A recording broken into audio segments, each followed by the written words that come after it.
Thank you also for your proactive participation and raising all these questions. Please do not leave the room yet. We have one or two more issues, and I would like to hand over to the Secretariat, please. Thank you to all of you for spending the afternoon with us. It was a very enriching discussion. You have in front of you a draft declaration that I wanted to go through with you, and to hopefully come out of this room with a commitment to prosecuting crimes of corruption internationally.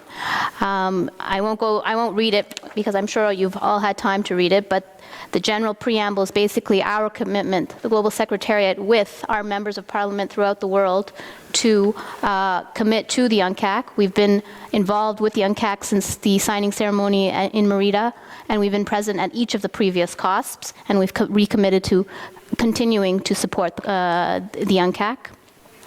I know from meeting with each of you and from working on this project that we all understand the unacceptable harm, suffering, and injury that corruption visits upon individuals in every country of the world and at every level in society.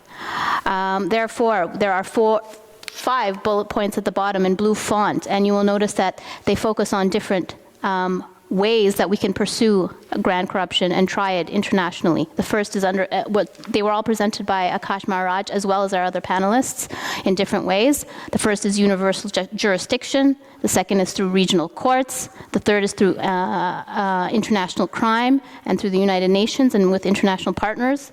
And the fourth is to encourage states, the United Nations, and international institutions to recognize crimes of grand corruption as being crimes against humanity. We further resolve to encourage states, the United Nations, and international institutions to develop additional mechanisms to prosecute those who have committed crimes of grand corruption. So I would like to hear from our members whether you are in agreement of this declaration. Can I have a show of hands or clapping? Are there any objections for GOPAC to proceed along these lines? Thank you. Herewith adopted. Thank you very much. There's one more partner of ours, our hosts. I would like to introduce John Sandage. He's from UNODC. I would like to we are very grateful on behalf of GOPAC UNODC to give us this space, to give civil society and other stakeholders a space to discuss issues of corruption and the impact on the communities. And he's come here to just say a few more words, just very quickly. Thank you for your patience.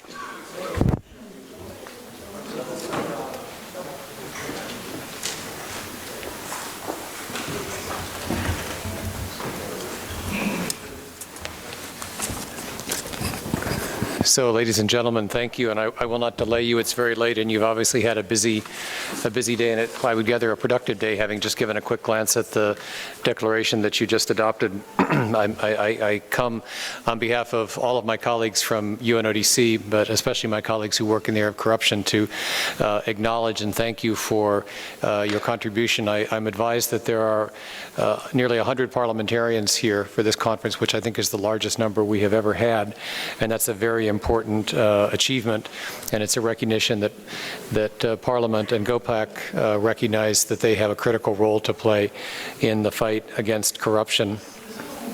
By passing legislation, by raising awareness, by holding your governments to account, members of Parliament act as a significant driver behind national anti-corruption reforms. And since 2002, GOPAC has played a key role in engaging with members of Parliament worldwide in the fight against corruption. And the commitment that GOPAC has made to the use of the Convention Against Corruption, the UNCAC, as the global framework for action has also been demonstrated by the establishment of the GOPAC Global Task Force with the aim of supporting parliamentarians worldwide in promoting implementation of the Convention.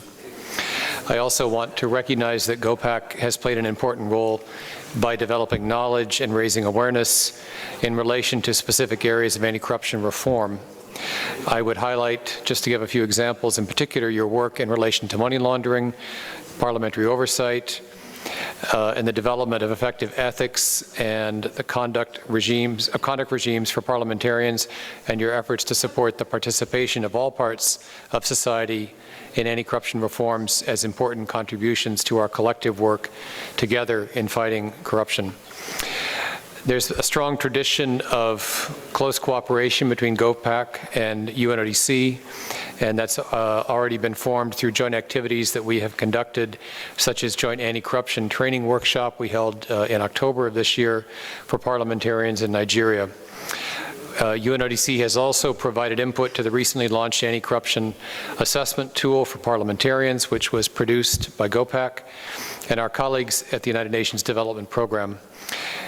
We have now begun to employ this tool as part of our own arsenal at UNODC in delivering technical assistance and our awareness-raising activities at the national and regional level.